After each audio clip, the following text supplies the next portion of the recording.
Good morning class. देखिए, आज के क्लास में हम लोग क्लास 10th के एक्सरसाइज 1.3 को सॉल्व करेंगे। इससे पहले 1.1 और 1.2 के आपको कंसेप्ट बता दिए गए थे, जिसमें 1.1 के बारे में आपको बताया गया था कि यूक्लिड नियम के द्वारा जो है दिए गए संख्याओं के एचसीएफ ज्ञात करना। ठीक है। और 1.2 थे, उसमें आपको बताए गए थे कि किस प्रकार से दी गई संख्याओं के हम अभाज्य गुणनखंड फाइंड आउट करते हैं, तथा किन प्रकार की संख्याओं के जो यूनिट डिजिट होते हैं उनका जो यूनिट डिजिट यानी इकाई का जो स्थान होता है या अंतिम अंक जो होता है वह शून्य प्राप्त होता है। ठीक है। और एक और चीज़ बताई गई थी कि अगर दो संख्याएं दी गई हैं, अगर उन दोनों संख्याओं का अगर हम एचसीएफ और एलसीएम अगर हम फाइंड आउट करते हैं, तो एचसीएफ जो एलसीएम जो होता है उन दोनों का जो गुणनफल होता है वो उन दोनों संख्याओं के गुणनफल के बराबर होता है। ठीक है। तो इसके पिछले वीडियो में अगर आप नहीं देखें तो उस पिछले वीडियो को आप देख सकते हैं, जिसमें आपको अच्छे से क्लियर करके सब बताया गया है।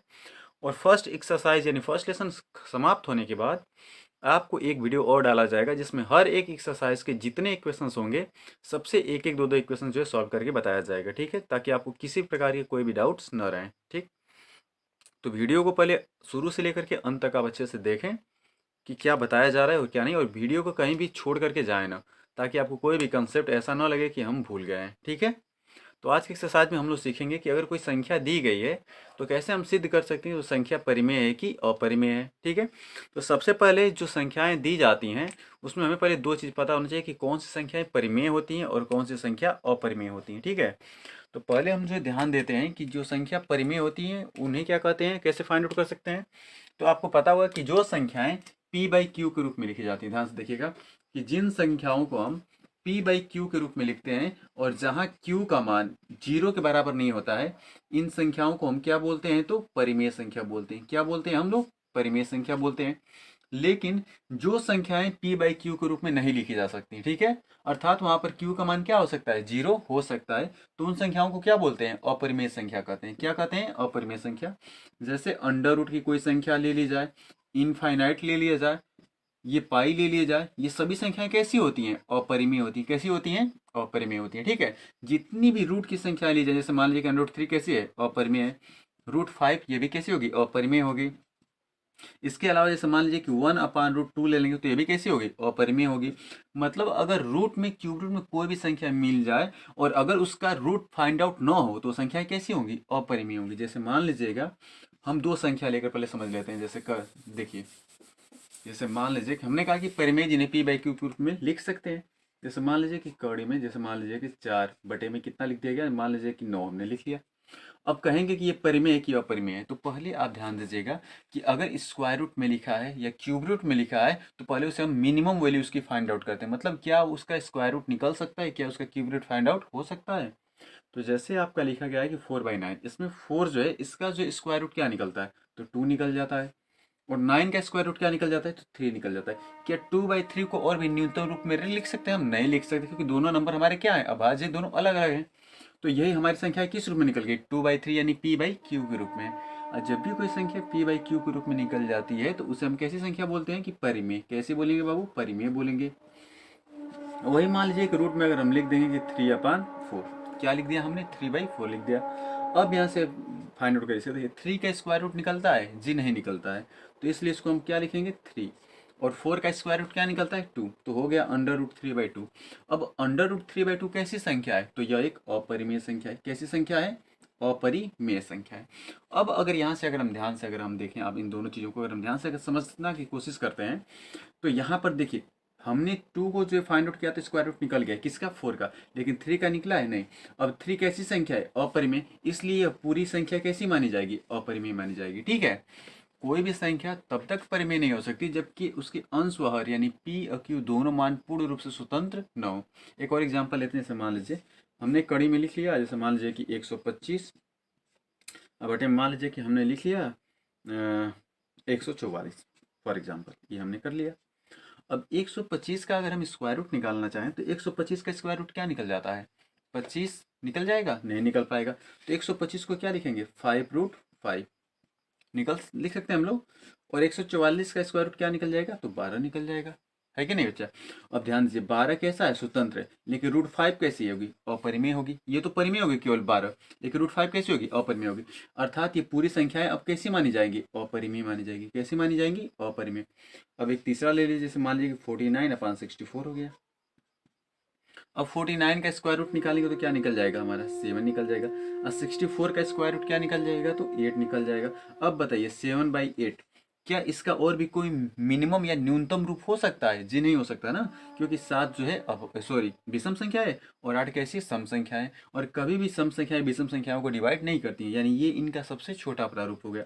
अर्थात ये संख्या स्वतंत्र है, अर्थात ये कैसी होंगी? परिमेय होंगी। कैसी होंगी? परिमेय। तो अपरिमेय और परिमेय समझ में आ रहा है ये संख्याएं। इसके अलावा ध्यान दीजिएगा एक और चीज़ कि अगर 1/0 कर देगा, यानी किसी संख्या में अगर हर का मान 0 हो जाए इसका मान इनफाइनाइट होता है, और इनफाइनाइट हमेशा कैसी संख्या होती है बाबू? तो अपरिमेय होती है। कैसी होती है? अपरिमेय होती है। दूसरा अगर हम लिख दें कि यही 0/2 लिख दें, क्या लिख दें? 0/2। जब किसी संख्या में अगर हम 0 से डिवाइड करते हैं तो संख्या का मान क्या निकलता है मुन्ना? तो 0 निकलता है। और 0 कैसी संख्या है? तो परिमेय है। कैसी संख्या है? परिमेय। क्योंकि परिमेय के कंसेप्ट में आपको बताया गया है कि परिमेय में अगर कोई संख्या p/q परिमेय तभी हो सकती है जब q is not equal to 0, यानी q का मान 0 नहीं होना चाहिए। और फर्स्ट में q का मान क्या ले लिया गया है? 0। तो जाहिर सी बात है कि यहाँ पर परिमेय है तो 0 नहीं होना चाहिए, और जब 0 हो गया तो जाहिर सी बात है परिमेय नहीं होगी। जब परिमेय नहीं तो कैसी होगी? अपरिमेय होगी। अब यहाँ पर देखिए लिखा है कि q is not equal to 0, तो q का मान 0 है? जी नहीं है। लेकिन p को नहीं लिखा गया है ना, तो p का मान कितना लिखा है? 0। और 0 में किसी संख्या से भाग देते हैं तो उसका मान क्या आता है? 0। अर्थात 0 कैसी संख्या होगी हमारी? तो परिमेय संख्या हो जाएगी। ठीक है। अब चलिए हम लोग आगे समझते हैं कि आखिर अपरिमेय संख्याओं को हम सिद्ध कैसे करते हैं। ठीक है। जैसे मान लीजिए एग्जाम्पल्स के लिए इसको हम इरेज कर देते हैं पहले। जैसे मान लीजिएगा, जैसे मान लीजिए अगर हम एक एग्जाम्पल फनी एग्जाम्पल आपको समझाते हैं। जैसे मान लीजिए कि कोई लड़का है, ठीक है, और हम अगर कहेंगे कि नहीं ये लड़का नहीं, एक लड़की है, फॉर एग्जाम्पल मुझे उसे सिद्ध करना है कि यह एक लड़की है, तो हम उसके अंदर हर एक गुण वो देखेंगे जिसके कारण वो लड़की हो सके। है कि नहीं? ये क्या है, संभव है कभी कि एक लड़का या लड़की हो सकता है? जी नहीं हो सकता। तो हम लास्ट में क्या कर सकते हैं कि ये जो लड़के के अंदर क्वालिटी है वो लड़की के अंदर क्वालिटी से अलग है, यानी यह एक लड़का है। अब भाई लड़की सिद्ध करेंगे, अगर लड़की प्रूव नहीं हो पाया तो जाहिर सी बात है कि लड़की नहीं क्या होगा? लड़का होगा। ठीक है।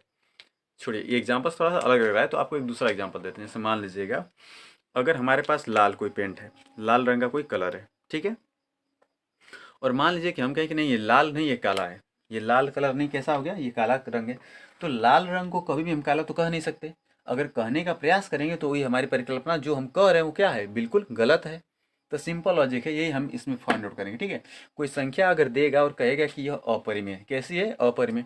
तो पहले हम सिद्ध करेंगे कि नहीं यह अपरिमेय नहीं, कैसी है? परिमेय है। और जब वो परिमेय नहीं होगी तो जाहिर सी बात है क्या कर देंगे कि अपरिमेय है कि नहीं बच्चा? भाई कोई भी चीज़ अगर हम सॉल्व कर रहे हैं, अगर वो चीज़ सॉल्व नहीं हो रही है तो जाहिर सी बात है कि वो कैसी होगी? गलत होगी। तो यहाँ भी यही कंडीशन फॉलो करना है कि कोई भी अगर संख्या देगा और कहेगा कि सिद्ध करिए कि यह अपरिमेय है, तो पहले हम उसे सिद्ध करेंगे कि नहीं यह एक परिमेय है। और जब परिमेय हम सिद्ध करेंगे, अपरिमेय नहीं हो पाएगा तो कह देंगे कैसी है? अपरिमेय है। एक चीज़ और ध्यान दीजिएगा कि जो सहअभाज्य संख्याएं होती हैं, कैसी संख्याएं? सहअभाज्य संख्याएं। तो जो सहअभाज्य संख्याएं होती हैं उनका जो उभयनिष्ठ गुणनफल जो होता है ना, जो एचसीएफ उनका मसो जो निकाला जाता है वो केवल एक होता है। तो एक नोट पॉइंट्स और भी याद रखिएगा कि सहअभाज्य संख्याओं का, देखिए यहाँ पर हम लिख दे रहे हैं सहअभाज्य संख्याओं का एचसीएफ एक होता है। कितना होता है? एक होता है। अब आप कोई भी एक परिमेय संख्या आप लीजिए और उसके न्यूनतम रूप को देखिएगा, उसमें जो एचसीएफ आपको फाइंड आउट होगा वो केवल एक होगा। हम करके आपको दिखाते हैं। जैसे मान लीजिएगा कि कोई संख्या, जैसे मान लीजिए कि हमने ले लिया 2/3 ही ले लीजिए, मान लीजिए कि 2/3 एक न्यूनतम रूप हो गया। जैसे मान लीजिए 7/8 ले लिया गया। ये दोनों संख्याएं कैसी हैं? परिमेय हैं। कैसी हैं? परिमेय। तो अगर हम 2 का गुणनखंड करेंगे तो 2 का गुणनखंड क्या होगा? 1/2। और 3 का क्या होगा? तो 1/3। अब बताइए दोनों में उभयनिष्ठ संख्या कौन सी है? एक है, जाहिर सी बात है। आपको बताया गया था कि नहीं जो संख्याएं दोनों में उभयनिष्ठ होती हैं वही उनका एचसीएफ होता है। यानी इसका जो एचसीएफ निकलेगा वह कितना निकल रहा है? एक निकल रहा है। ठीक है। अब दूसरी संख्या देख लीजिएगा, हमारा हो गया 7, तो 7 का हो जाएगा 1/7। और दूसरी संख्या हमारी क्या है? 8, तो 8 का हो जाएगा 1/8। कर सकते हैं हम लोग इसको न्यूनतम रूप में भी तोड़ सकते हैं। और अब इन दोनों में अगर हम देखें तो इनका भी उभयनिष्ठ गुणनफल यानी उभयनिष्ठ जो संख्या है वो कौन सी है, एक। यानी इसका भी जो एचसीएफ होगा वो कितना हो जाएगा, एक हो जाएगा। समझ में आ रही बात। यानी कोई भी अगर परिमेय संख्या अगर मिल रही है तो उनके जो न्यूनतम रूप होंगे तो उनका जो अभाज्य गुणनखंड जो सॉरी जो एचसीएफ निकल रहा है अभाज्य संख्याओं का, वो कितना निकल रहा है, एक निकल रहा है। ठीक है, जैसे कोई बड़ी संख्या हम लेते हैं, जैसे मान लीजिए कि हम ले लेंगे 12/16 कोई संख्या है। कितनी माना, 12/16। अब 12/16 है तो ये संख्याएं तो अभी न्यूनतम रूप में है ही नहीं, तो हम पहले इसको न्यूनतम रूप में लाएंगे। जैसे मान लीजिए कि 2 से घटा लेंगे तो कितना होगा, 2×6=12, 2 से घटा देंगे 2×8=16, कितना है 6/8। अभी भी ये संख्याएं कट रही है ना, 2 से फिर घटा लेंगे, 2×3=6, 2×4=8, कितना आ गया 3/4। अब 3/4 बताइए परिमेय है कि अपरिमेय है, जी बिल्कुल परिमेय है, क्योंकि ये किस रूप में है, p/q के रूप में है। और q is not equal to zero, यानी q का मान जीरो नहीं होना चाहिए, तो यहाँ पर q का मान कितना है 4 है, तो परिमेय, जाहिर सी बात है। अब अगर इनका हम अगर एचसीएफ फाइंड आउट करते हैं तो 3 का अगर हम कर लेते हैं अंश का, तो 1 गुणे क्या लिखेंगे 3, और 4 को लिखेंगे तो 1 गुणे क्या लिखेंगे 4। अब दोनों के अभाज्य अगर देखें तो दोनों में जो वैनिश संख्या है वो कितनी है, 1। यानी इसका भी जो एचसीएफ होगा वो कितना निकल रहा है, 1 निकल रहा है। तो एक कंसेप्ट समझ में आपको आ रहा है, ध्यान दीजिएगा कि अगर कोई संख्या अगर परिमेय है तो उनका जो एचसीएफ निकल रहा है वो कितना आ रहा है, 1 आ रहा है। अगर उनके न्यूनतम रूप में हम लिख रहे हैं तब, ठीक है, एकदम न्यूनतम लिख। तो मान लीजिए न्यूनतम रूप में अगर उसका एचसीएफ 1 आ रहा है तो चलिए हम आगे देखते हैं कि आखिर क्या हो सकता है, कैसे सिद्ध करेंगे। जैसे पाला की एग्जाम्पल हम लेते हैं, देखिए इसको हम इरेज कर देते हैं, ठीक है।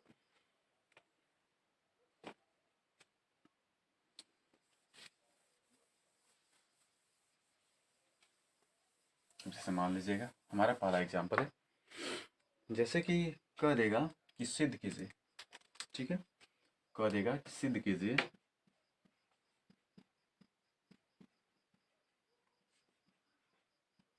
सिद्ध कीजिए √2 एक अपरिमेय संख्या है, एक अपरिमेय संख्या है।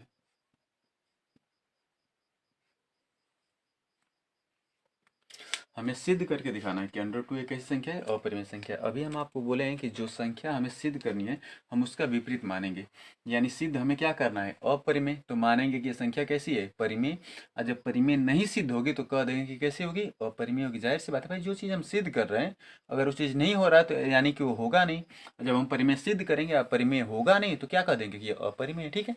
चलिए सबसे पहले इसको सॉल्व करके देखते हैं हम लोग, ठीक है। सबसे पहला काम कि कोई भी संख्या मिलती है उसको क्या मानेंगे, परिमेय। तो लिखेंगे सबसे पहले काम, देखिए सोल्यूशन इसका करते हैं हम लोग।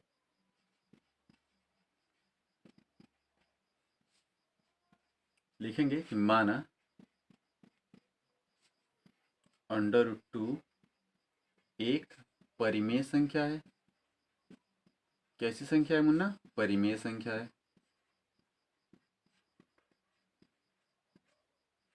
अतः जब परिमेय है तो इसे किस रूप में लिख सकते हैं, p/q के रूप में। अतः हम इसे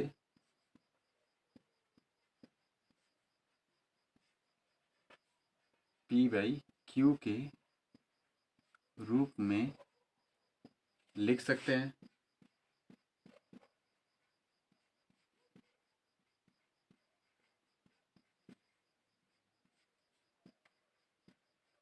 जहां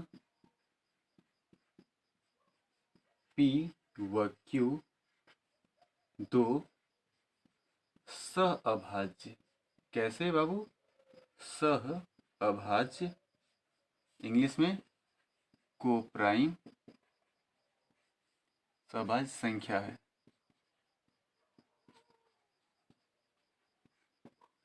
अब हमने किया क्या है कि सबसे पहले जो अपरिमेय सिद्ध करना था तो हमने मान लिया है कि जो √2 एक ऐसी संख्या है, सॉरी परिमेय है। और जब परिमेय संख्या है तो परिमेय को किस में लिखते हैं, p/q के रूप में लिख सकते हैं। जहाँ p और q कैसी दो संख्याएं हैं, सहभाज्य संख्याएं हैं। और q is not equal to zero, q का मान क्या नहीं होना चाहिए, जीरो नहीं होना चाहिए, आपको याद ही होगा। तो चलिए अगर लिखे हैं तो हम कह सकते हैं कि जब वो एक परिमेय संख्या है अर्थात √2 जो होगा यह बराबर होगा किसके, p/q के रूप में। होगा कि नहीं होगा, बिल्कुल होगा। अब इसको हम ऐसे भी लिख सकते हैं, q का अगर मल्टीप्लाई करते हैं तो हम लिख सकते हैं या p is equal to √2 2q लिख सकते कि नहीं, वर्ग कर देंगे अगर इसे वर्ग करने पर, ध्यान दीजिएगा क्या करने पर, वर्ग करने पर, तो वर्ग करेंगे तो ये हो जाएगा p square is equal to 2q का स्क्वायर, कर सकते हैं कि नहीं, या ये भी कर सकते हैं कि 2q का स्क्वायर ये बराबर हो जाएगा p का स्क्वायर। इसे समीकरण नंबर क्या मान लेंगे, एक मान लीजिए। देखिए ध्यान से लिख क्या रहा है कि यदि p एक अभाज्य संख्या है, प्रमेय देखिएगा यहाँ पर लिख लेंगे हम लोग कि प्रमेय के अनुसार, ठीक है। लिखा क्या है प्रमेय, देखिए कि यदि p एक अभाज्य संख्या है और यदि p a स्क्वायर को विभाजित करती है तो p a को भी विभाजित करेगी। तो देखिए यहाँ पर दो अगर p स्क्वायर को विभाजित करेगा प्रमेय के अनुसार, किसके अनुसार, प्रमेय से, ध्यान से देखिएगा, यदि दो p स्क्वायर को विभाजित करता है, विभाजित करेगा, तब दो p को भी विभाजित करेगा,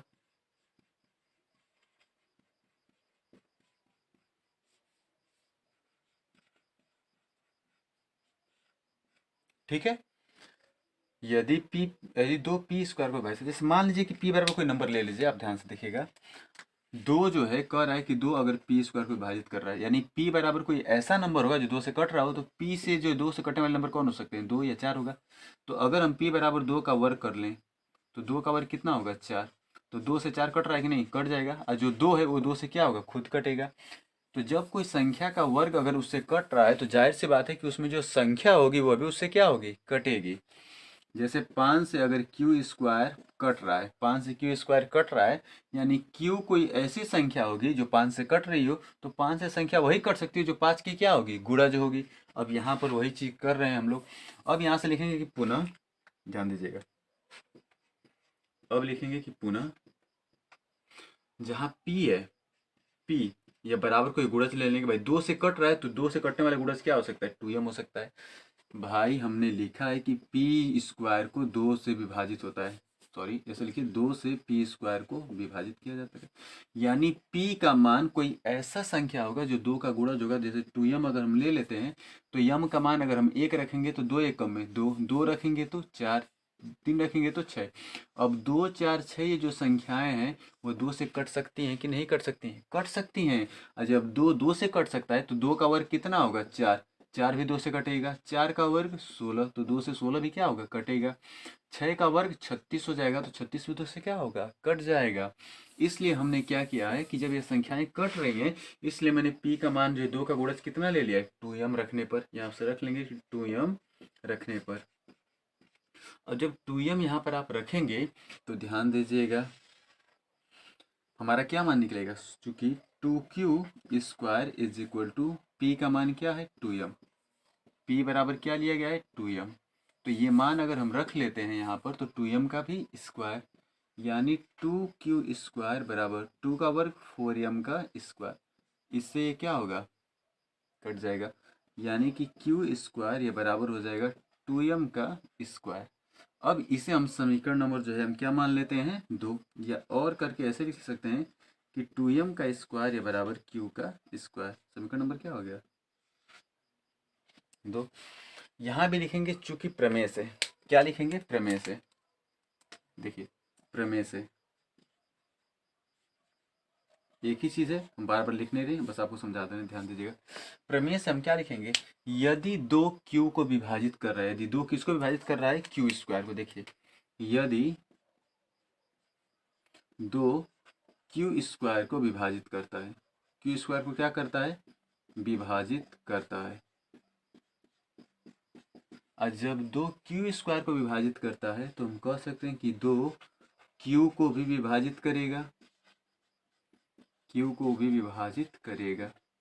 अब ध्यान से देखिए आप, अगर जो है दो क्यू को विभाजित कर रहा है यानी क्यू का भी एक उभयनिष्ठ गुणनखंड क्या मिलेगा, दो, और यहाँ पर दो किसको विभाजित कर रहा था, p को, तो p का भी एक उभयनिष्ठ गुणनखंड हमारा क्या मिलेगा, दो। लिखेंगे जहाँ पर p व q के उभयनिष्ठ गुणनखंड, ध्यान दीजिएगा, चूंकि p समीकरण 1 व 2 से P व Q के उभयनिष्ठ गुणनखंड, कौन से गुणनखंड बाबू? तो उभयनिष्ठ गुणनखंड 2 है जो कि गलत है, जबकि परिमेय संख्या के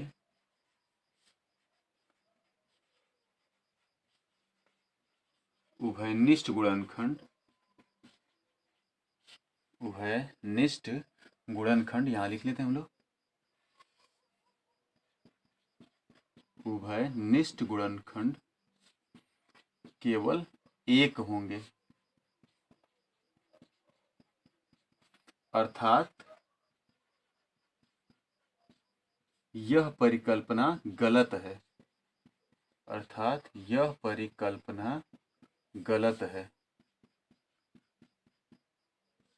गलत है।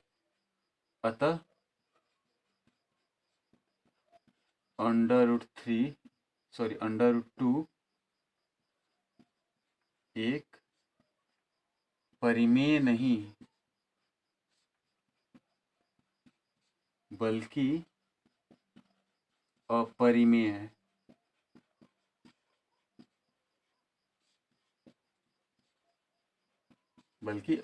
संख्या है। समझ में आ रही बात? जैसे इससे पहले जो आपको परिमेय संख्याएं अगर हम सिद्ध करने के लिए दिए थे, क्या करने के लिए? सिद्ध करने के लिए। तो जो भी परिमेय संख्याएं हम लोग सिद्ध कर रहे थे, उन सभी परिमेय संख्याओं में जो हम देख रहे थे कि जो उभयनिष्ठ गुणनखंड उनके आते थे, यानी कि जो उभयनिष्ठ गुणनखंड, तो उसे हम एचसीएफ कहते हैं ना, तो जो उनका एचसीएफ आ रहा था, जो उभयनिष्ठ गुणनखंड आ रहा था, कितना आ रहा था? 1 आ रहा था। जबकि इन दोनों में जब दो संख्याएं दी गई, ध्यान दीजिएगा, कह रहा है कि P/Q, जो हमारी संख्या दी गई है P/Q, ये जो P है ये भी 2 से कट रहा है, जो Q है ये भी 2 से कट रहा है। अर्थात अगर 2 से कट रहा है तो कोई ऐसी संख्या होगी जो दोनों में उभयनिष्ठ होगी। तो इन दोनों में उभयनिष्ठ संख्या क्या मिल रही है? हमारी 2। क्या मिल रही है? 2। जबकि कहा क्या गया था अभी स्टार्टिंग में कि जो परिमेय संख्याएं थी उनकी जो उभयनिष्ठ संख्या थी वह 2 नहीं, केवल कितनी थी? हमारी 1 थी। और जब किसी संख्या की उभयनिष्ठ संख्या, उभयनिष्ठ गुणनखंड या एक एचसीएफ कर लीजिए आप, अगर 1 प्राप्त होता है तो वह संख्या हमारी क्या थी? परिमेय थी। हमने लिखा था कि √2 एक कैसी संख्या है? परिमेय संख्या है। अतः इसे हमने किस रूप में लिखा था? P/Q के रूप में लिखा था, जहाँ P और Q कैसी संख्याएं थी? समभाज्य संख्या, मतलब को प्राइम नंबर, और Q is not equal to 0। ये कंडीशन आपको पता है कि अगर परिमेय हो तो ये होना चाहिए। हमने इसे परिमेय लिखा था, तो हमने इसे परिमेय रूप में क्या लिखा है? P/Q वर्ग करके यहाँ से देखे हैं तो प्रमेय के अनुसार यहाँ से जो P² था ये किससे कट रहा था? 2 से। और यहाँ पर देखिए जो Q² है ये भी किससे कट रहा है? 2 से कट रहा है। यानी दोनों संख्याएं एक से ही संख्या से कट रही हैं, यानी दोनों में से एक संख्या क्या हो गई? उभयनिष्ठ। जैसे मान लीजिएगा हम कह देंगे कि अगर 4/6 है, यह एक ही संख्या से कट रहा है, तो भाई 2 से कट रहा था, 2 दूनी के 4 और 2 तिहाई 6, कट रहा था कि नहीं बच्चा? कट रहा था। अब 2/3 में अगर हम कहेंगे कोई एक ही संख्या से कटे तो या कटेगा? नहीं कटेगा ना। इसीलिए 2 का गुणनखंड 1 × 2 और 3 का क्या था? 1 × 3, और दोनों में उभयनिष्ठ संख्या क्या थी? 1। अर्थात जब कोई संख्या परिमेय होती है और उनका न्यूनतम रूप अगर लिखा जाता है तो उनका उभयनिष्ठ गुणनखंड कितने होते थे? केवल 1 होते थे। जबकि यहाँ पर उभयनिष्ठ गुणनखंड हमें कितना प्राप्त हो गया है? 2 प्राप्त हुआ है। कितना प्राप्त हुआ है? 2। अर्थात हमारी जो संख्या है वो परिमेय तो होगी नहीं, और जब वो संख्या परिमेय है नहीं, और जब परिमेय नहीं है तो कैसी होगी? वह परिमेय हो जाएगी। समझ में आ रही बात? तो यही आपको सिद्ध करना था। अगर आप इसका स्क्रीनशॉट लेना चाहें तो ले सकते। देखिए ज्यादा मुश्किल है इसमें, बस आपको ये चीज टॉपिक ध्यान देना है कि जब संख्या परिमेय है तो उभयनिष्ठ गुणनखंड कितने होंगे? 1। और जब अपरिमेय होगी तो उभयनिष्ठ गुणनखंड से कोई मतलब हमें है ही नहीं। ठीक है, तो इसलिए इस चीज को आप ध्यान दीजिए। अगर स्क्रीनशॉट लेना चाहे तो स्क्रीनशॉट इसका ले सकते हैं, फिर हम लोग इसके आगे बढ़ते हैं। ठीक है,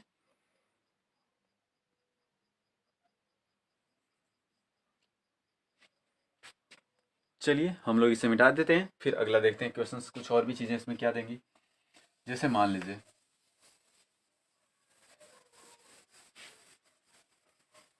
देखिए एक्सरसाइज के लिए आपको सिद्ध करना है, घर से आप जो सिद्ध करेंगे इसी प्रकार से कि सिद्ध करना है आपको कि √3 एक अपरिमेय संख्या है। एक कैसी संख्या है?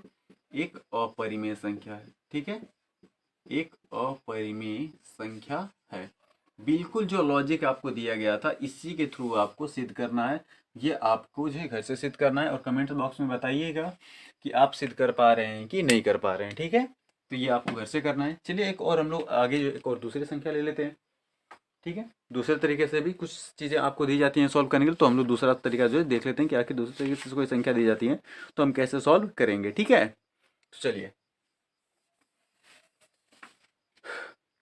जैसे मान लीजिए कि सिद्ध करना होगा हमें कि 5 माइनस अंडर रूट 3। जैसे मान लीजिए कोई संख्या दी गई है, जैसे मान लीजिए कि दे दिया गया है कि 2 माइनस रूट 3 दर्शाइए। देखिए सवाल है हमारा कि दर्शाइए 2 माइनस रूट 3 एक अपरिमेय संख्या है। एक अपरिमेय संख्या है, ये हमें दर्शाना है कि 2 माइनस रूट 3 जो संख्या है वो कैसी है, अपरिमेय है, ठीक है। तो आपको अभी हम बताएं कि जब कोई संख्या अपरिमेय सिद्ध है तो सबसे पहले मानेंगे कि वो क्या है, परिमेय। जब वो संख्या अगर एक परिमेय संख्या है तो उसे किस रूप में लिख सकते हैं, हम p बाई क्यू के रूप में लिख सकते हैं। और जब उसे हम p बाई क्यू के रूप में लिख सकते हैं, अगर वह संख्या p बाई क्यू के रूप में अगर शुद्ध नहीं होती है तो हम कह सकते हैं कि वह संख्या अगर सिद्ध नहीं हो पा रही, प्रूव नहीं हो पा रही, अगर शुद्ध रूप से p बाई क्यू के रूप में नहीं आ रही है तो संख्या परिमेय होगी नहीं। और जब संख्या परिमेय नहीं होगी तो जाहिर सी बात है क्या बचा, अपरिमेय, अर्थात वो संख्या कैसी होगी, अपरिमेय हो जाएगी, ठीक है। देखिए जैसे हमने लिखा है कि सबसे पहले क्या मानेंगे कि यह एक संख्या परिमेय है, तो सबसे पहले लिखेंगे कि माना, ध्यान दीजिएगा कि माना 2 माइनस रूट 3 एक परिमेय संख्या है। एक कैसी संख्या है, परिमेय संख्या है, जिसे p बाई क्यू के रूप में लिखा जा सकता है। भाई कोई भी संख्या अगर परिमेय है तो उसे हम किस रूप में लिखेंगे, तो p बाई क्यू के रूप में लिखा जा सकता है। ध्यान दीजिए, अब जो भी कोई संख्या अगर आपको परिमेय सिद्ध करनी होगी तो हम भाई जी सिंपल ये कहते हैं कि वो किस संख्या के रूप में होगी, p बाई क्यू के रूप में होगी। जहां आपको कंडीशन पता ही है कि अगर परिमेय है तो q is not equal to 0, यानी q का मान कभी भी 0 नहीं होना चाहिए। समझ में आ रही बात। जब ये संख्या हमारी परिमेय है तो हम इसको कह सकते हैं कि जो संख्या इसमें दी गई है, ध्यान दीजिएगा कि जो p व q है, ध्यान दीजिए कि जहाँ p और q सअभाज्य संख्याएं हैं। कैसी संख्या है, सअभाज्य संख्या है लिखेंगे, अर्थात 2 माइनस रूट 3 कैसी संख्या माना गया है, हम लोग परिमेय माने हैं, अर्थात इसे किस रूप में लिखेंगे, p बाई क्यू। अब इसको पक्षांतर अगर आप कर देते हैं तो p इधर आएगा तो 2 minus P by Q is equal to under root क्या आ जाएगा, 3। अब ध्यान दीजिएगा 2 minus P by Q is equal to under root अगर 3 आपका दिया गया है तो लिखेंगे चूंकि p बाई क्यू यानी p व q दोनों संख्याएं, p और q कैसी संख्याएं, दोनों संख्याएं कैसी हमारी संख्याएं मानी गई थी, पूर्ण रूप से पूर्णांक है या स्वतंत्र है। p दोनों पूर्णांक संख्याएं, अर्थात